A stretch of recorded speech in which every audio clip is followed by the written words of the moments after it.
तो देखिए स्टूडेंट्स, आज मैं आपको बता रहा हूँ कि कॉम्प्रिहेंसिव प्रॉब्लम जो प्रोजेक्ट की है वो कैसे सॉल्व होती है।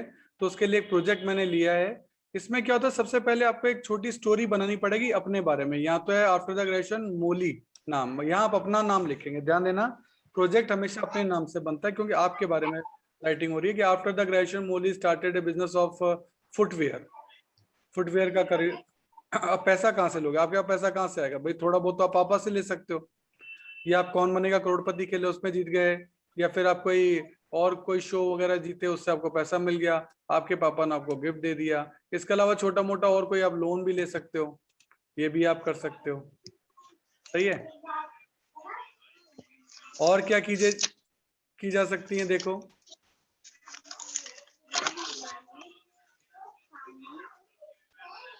और आपको लिखा है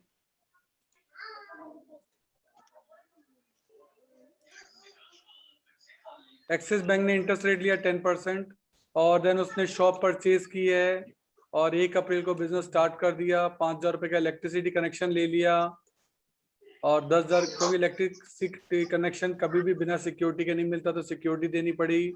और कुछ परचेजेस की, जैसे फर्नीचर दुकान के लिए, गुड्स फुटवेयर जो गुड्स हो गई इसके लिए। और उसने अपने सेविंग अकाउंट से पैसे 1,20,000 रुपए अपने करंट अकाउंट में डलवा लिए, यानी सेविंग अकाउंट का पैसा जो घर का पैसा था करंट अकाउंट यानी बिजनेस अकाउंट में डलवा दिया, और इसको एडिशनल कैपिटल मान लिया। ठीक है। और सेल्समैन की सैलरी है यहाँ आपकी, और इंटीरियर वगैरह के लिए भी पे किया है। तो मतलब डिफरेंट चीजें जो हैं, तरह तरह के खर्चे आपके बिजनेस के हिसाब से होंगे, वो आपको देखने पड़ेंगे। सारे पेमेंट चेक से हैं except wages, freight and cartage, यानी ये कैश से है। All the receipts were in cash were deposited into the bank on the same day. ठीक है। अब कुछ ट्रांजेक्शन्स आपको यहाँ देने पड़ेंगे कि कौन कौन से ट्रांजेक्शन जो हैं वो आपने इस दौरान किए हैं। कौन कौन से ट्रांजेक्शन आपने इस दौरान किए हैं, जैसे कुछ तो आपकी हो गई कैश सेल हो गई, क्रेडिट सेल हो गई, कैश परचेज है, क्रेडिट परचेज, ऐसे लगभग 15-20 ट्रांजेक्शन आपको रखने पड़ेंगे अकॉर्डिंग टू द लेंथ जितना मेंटेन करना है। वेजेस पेड है, इलेक्ट्रिसिटी एक्सपेंस है, टेलीफोन एक्सपेंस है, फ्रेट एंड कार्टेज है, वो बिजनेस के अकॉर्डिंग खर्चे आपके होंगे। एडवर्टाइजमेंट एक्सपेंस है, मिसलेनियस एक्सपेंस है, टेलीफोन एक्सपेंस आउटस्टैंडिंग भी दे दिया, इलेक्ट्रिसिटी एक्सपेंस है ड्यू बट नॉट पेड, यानी ये भी आउटस्टैंडिंग हो गया। इसके अलावा ड्राइंग्स वगैरह कितनी करनी है पर्सनल एक्सपेंस के लिए दे दी, डेप्शन की रेट वगैरह लगा दी, कितना कितना लगेगा। क्लोजिंग स्टॉक अलग से लिखना पड़ेगा, तो क्लोजिंग स्टॉक हमेशा अलग से लिखना है, ये बात बहुत इंपॉर्टेंट। अब यू आर रिक्वायर्ड टू क्या क्या बनाना है आपको बनाना है, एक तो जनरल एंट्रीज, फिर post them into the ledger, then trial balance, then बनाना है trading and P&L account and the balance sheet. फिर इनकी प्रॉफिटेबिलिटी रेशियोज भी कैलकुलेट करने हैं। ये 11th लेवल पे तो थोड़ा सा मुश्किल होगा आपके लिए, पर ठीक है, क्योंकि ये सब चीजें अभी 12th लेवल पे आती है, तो point number 3rd and 4th आप इसमें नहीं देख सकते। अब इतनी बड़ी स्टोरी आपकी बनी, आपने देखा इतने सारे ट्रांजेक्शन है, यहाँ आपको अपने नाम वगैरह चेंज करके बिजनेस भी चेंज करना है, नाम थोड़ा सा बैंक का नाम चेंज कर देना, अमाउंट को डबल या आधा, या फिर आपको 1/4 या 3 टाइम्स ऐसा कुछ करके आप अपना फिगर आउट जो है वो कर सकते हो। नाउ आपको इसकी करनी है जनरल एंट्री। तो सर जितने भी ट्रांजेक्शन आपके हुए, जैसे बिजनेस स्टार्ट किया तो कैश टू कैपिटल, बैंक से लोन लिया तो bank to bank loan, narration भी लिखने हैं, डेट ये सब 1 तारीख को हो रहे हैं, और शॉप खरीदी, फर्नीचर और गुड्स खरीदी, सिक्योरिटी डिपॉजिट कराई, और एडिशनल कैपिटल लगाई, बैंक अकाउंट ओपन किया एडिशनल कैपिटल लगा के, फर्नीचर फिक्सर परचेज किया, कैश में सेल की, डेटर को क्रेडिट सेल्स की, इन सब की एंट्रीज अपन लिख रहे हैं। इसमें जो शुरुआती एंट्रीज हैं वो सब अपन ने 1 अप्रैल को किए, चेक करो, है ना, ये सब 1 अप्रैल को हैं।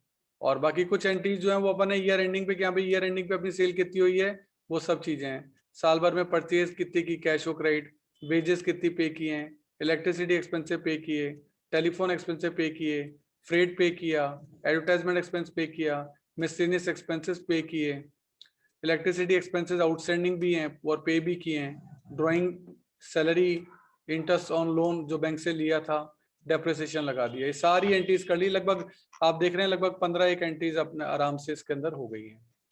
अब इनकी करनी है लेजर, सब जितने भी जर्नल है उनकी लेजर बनेगी। ये कैश अकाउंट है, तो पूरा कैश अकाउंट में क्या क्या चीजें हुई, सारे कैश के ट्रांजेक्शन, और कैश कैपिटल भी लाए थे, एंड में बाय बैलेंस सीडी आपका बच गया, ये बैलेंस सीडी बच गया, इसको अगले साल का बैलेंस बीडी भी बना दिया। कि पिछले साल का क्लोजिंग इस महीने का क्या बन जाता है, ओपनिंग बन जाता है। इस तरह से सारे लेजर अकाउंट, ये देखो capital account, bank account, bank loan account, सबकी लेजर पोस्टिंग करनी है। शॉप अकाउंट, शॉप भी खरीदी थी। Furniture and picture account, purchase account, उसमें कैश परचेज भी है, चेक से परचेज भी है और क्रेडिट परचेज भी है। टोटल परचेज आपकी कहाँ जाती है, ट्रेडिंग में जाती है, तो बाय ट्रेडिंग अकाउंट। ध्यान देना, जो अकाउंट ट्रेडिंग अकाउंट में जाते हैं वो सब बाय ट्रेडिंग टू ट्रेडिंग से क्लोज होंगे, और जो P&L में जाते हैं खर्चे इनकम, वो बाय P&L टू P&L से क्लोज होगी, और जो बैलेंस शीट में जाते हैं वो बैलेंस CD से क्लोज होगा। जैसे शॉप अकाउंट है, ये तो एसेट्स है, बिल्डिंग है, तो ये बैलेंस CD से क्लोज हो रहा है। फर्नीचर है, ये भी एसेट्स है, बैलेंस शीट से क्लोज हो रहा है। लेकिन परचेज एसेट नहीं है, वो ट्रेडिंग से क्लोज हो रहा है। तो क्लोजिंग के रूल आपको पता होंगे। देन सिक्योरिटी डिपॉजिट अकाउंट, ये भी आपकी एसेट्स है। देन सेल्स अकाउंट, अब सेल्स अकाउंट ट्रेडिंग से क्लोज होगा क्योंकि वो ट्रेडिंग में जाता है। क्रेडिटर अकाउंट बैलेंस शीट में जाता है तो बैलेंस शीट से क्लोज होगा। वेजेस ट्रेडिंग में जाती है तो ट्रेडिंग से क्लोज होगा। इलेक्ट्रिसिटी एक्सपेंसेस P&L से क्लोज होगा। टेलीफोन एक्सपेंसेस P&L से क्लोज होगा। फर्नीचर एंड कार्टेज ट्रेडिंग से क्लोज होगा। Freight and cartridge. एडवर्टाइजमेंट का खर्चा है, P&L से क्लोज होगा। मिसलेनियस एक्सपेंसेस P&L से क्लोज होंगे। एक्सपेंसेस पेबल यानी ये अभी आउटस्टैंडिंग है, ये बैलेंस CD है, ये बैलेंस शीट में जाएंगे लायबिलिटी में। ड्राइंग्स अकाउंट है, वो कैपिटल अकाउंट में ट्रांसफर हो जाता है, कैपिटल के साथ एडजस्ट हो जाता है, अलग से भी कर सकते हो। सैलरी P&L से क्लोज होगा। इंटरेस्ट ऑन लोन खर्चा है, P&L से क्लोज होगा। डेप्शन खर्चा है, P&L से क्लोज होगा। इस तरीके से ये सारे आपके जर्नल एंट्री हो गई और देन लेजर पोस्टिंग हो गई। अपनी पहले स्टोरी हुई, स्टोरी के बाद जर्नल हो गया, और जर्नल के बाद अपना लेजर हो गया। अब लेजर के बाद अपन को बनाना है ट्रायल बैलेंस। जितने भी लेजर के क्लोजिंग बैलेंसेस उससे ट्रायल बैलेंस बनेगा। जैसे आपके जितने भी अकाउंट आए हैं उन सब का, जैसे कैश है, कैपिटल है, बैंक लोन, सारे ये देखो सारे लाइन से ही आपके अकाउंट आ गए। जितने भी अकाउंट बने उनके बैलेंस यहाँ आएंगे आपके। उसके रूल वही, जर्नल वाले, परचेज डेबिट होगा, सेल क्रेडिट होगा। परचेज रिटर्न क्रेडिट होगा, सेल्स रिटर्न डेबिट होगा। कैपिटल क्रेडिट होगी, ड्राइंग्स डेबिट होगी। सारे एक्सपेंसेस डेबिट होंगे, सारी इनकम क्रेडिट होंगी, सारी एसेट डेबिट होंगी, सारी लायबिलिटी क्रेडिट होंगी, और ट्रायल बैलेंस का टोटल बराबर आ जाएगा। अब ट्रायल बैलेंस का टोटल बराबर आ गया, अब आपको बनाना है उसका trading and P&L account. Trading account आप बनाओगे, उससे आपका जीपी निकल जाएगा, वो जीपी आप यहाँ ले आओगे। क्लोजिंग स्टॉक आपने लिखा ही था अलग से, ये इंपॉर्टेंट चीज है। क्लोजिंग स्टॉक कभी क्वेश्चन में अलग से नहीं निकलेगा, वो आपको लिखना ही पड़ेगा। देन आपका निकल जाएगा नेट प्रॉफिट। अब आप बनाओगे balance sheet.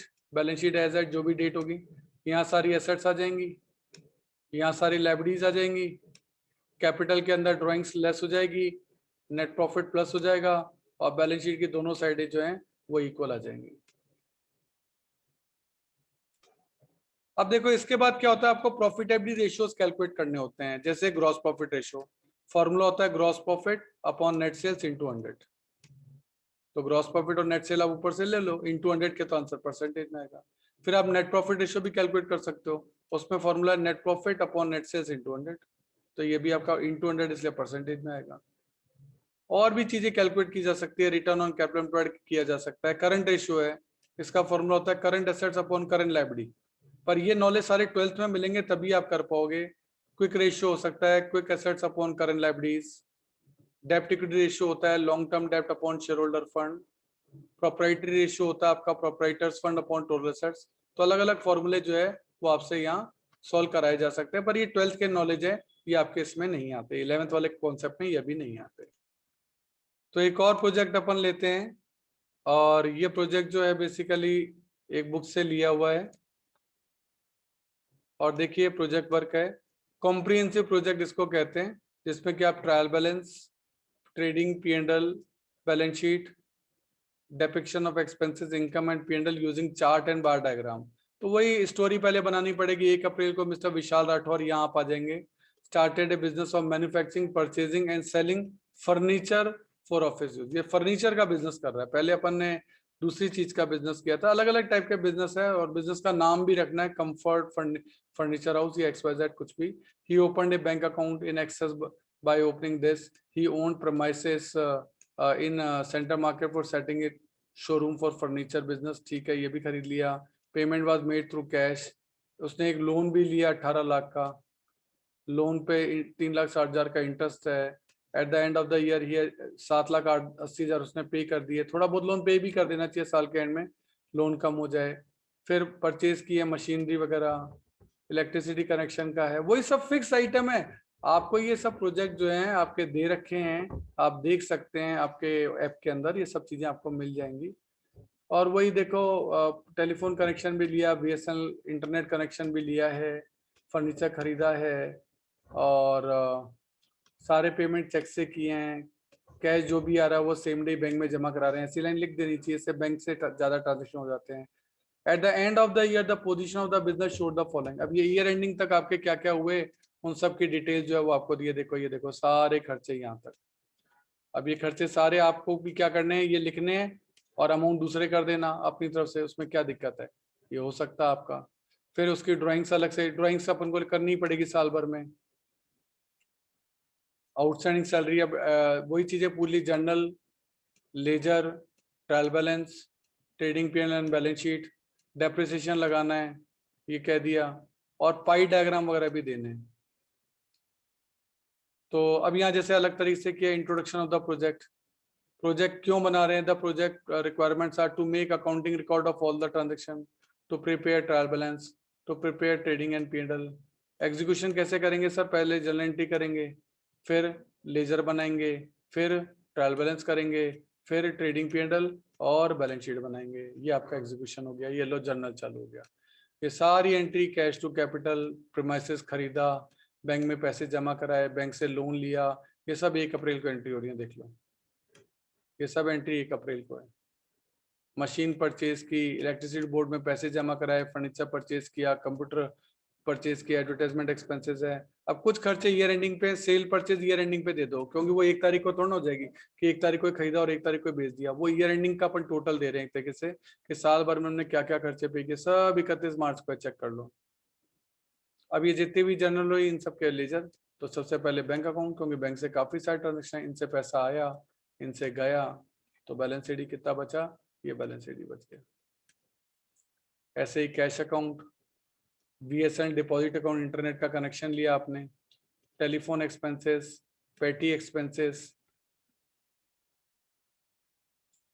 Manufacturing expenses, furniture, advertisement, purchase account, electricity charges account, salary account, वही 15-20 अकाउंट खुल जाएंगे जब इतनी एंट्री हो जाए। तो मेंटेनेंस, वेजेस, ड्राइंग्स, ये सारे आइटम आपको लेने हैं, बस अमाउंट दूसरे कर देना, चीजें यही चलेंगी, सब अलग अलग कर लेना। Machine account, bank loan account, bank loan लो तो अलग अलग बैंकों से लेना, computer and mobile, depreciation, interest on bank loan, electricity board का account, outstanding salary, sales account, electricity charges. यहाँ के सारे लेजर बन गए। अब बना लो ट्रायल बैलेंस।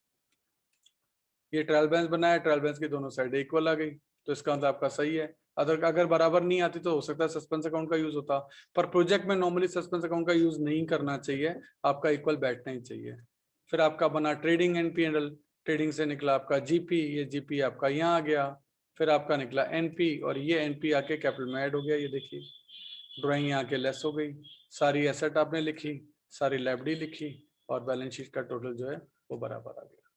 अब इस बैलेंस शीट की हेल्प से आप एक बार डायग्राम बना सकते हो। ये तो स्टेट्स में आपके है कि परचेज आपकी कितनी हुई, वेजेस कितनी हुई, मैन्युफैक्चरिंग, बस ठीक है, 2-4 खर्चे दे दिए। इनडायरेक्ट एक्सपेंसेस का दिया कि इंटरेस्ट ऑन लोन का खर्चा कितना है, टेलीफोन का कितना है, पेटी एक्सपेंसेस, एडवर्टाइजमेंट, इलेक्ट्रिसिटी, मेंटेनेंस। अब आपने देखा सैलरी का खर्चा आपका सबसे बड़ा खर्चा है, और डेप्रिसिएशन का खर्चा आपका सबसे बड़ा है। तो इससे आप क्या खर्चों को कंपेयर कर सकते हो। तो ये बार डायग्राम बनाया जा सकता है खर्चों का, जिसमें कि आप मेन खर्चे दिखा दो, सारे तो पॉसिबल नहीं है। फिर आप इनको पाई चार्ट के थ्रू भी दिखा सकते हो कि हमारे डायरेक्ट एक्सपेंसेस तो इतने हैं, इनडायरेक्ट इतने हैं। तो आपने एक पाई चार्ट बना लिया जिसमें कि अपन ने ये पता कर लिया कि भाई ये जो खर्चा है ये तो अपना सारा का सारा इनडायरेक्ट है, और फिर ये वाला जो खर्चा है वो आपका सारा का सारा डायरेक्ट है। ये लो पाई चार्ट बना लिया। पाई चार्ट भी आपने स्टेट्स में पढ़ रखा होगा कि पाई चार्ट की डिग्रीज का टोटल जो है वो 360 होता है। इस तरीके से आप पूरा अपना प्रोजेक्ट जो है वो काम कर सकते हैं। तो चार्ट 1-2-3 बना देने चाहिए, अच्छा रहता है। देखो प्रोजेक्ट वगैरह का जो भी काम आप करो, कोशिश करो A3 शीट पे बनाओ, क्योंकि जब लेजर बनते हैं उनकी जो विड्थ है वो काफी चौड़ी होती है। इस कारण से क्या बहुत दिक्कत आती है, इसलिए उसको A4 पे मत बनाओ। अकाउंट्स का प्रोजेक्ट A3 पे ही बनाओ, और उस पर आपको स्कोप भी अच्छा मिल जाएगा, और केवल ब्लू और ब्लैक पेन का ही यूज करो, अदर कलर्स का यूज जहां तक हो ना करो, क्योंकि कोई यूज नहीं है। अकाउंटेंसी में ज्यादा कलरफुल चीजें होनी नहीं चाहिए, तो ब्लू और ब्लैक दोनों जो है वो इनफ है, इससे ज्यादा करने की जरूरत नहीं है।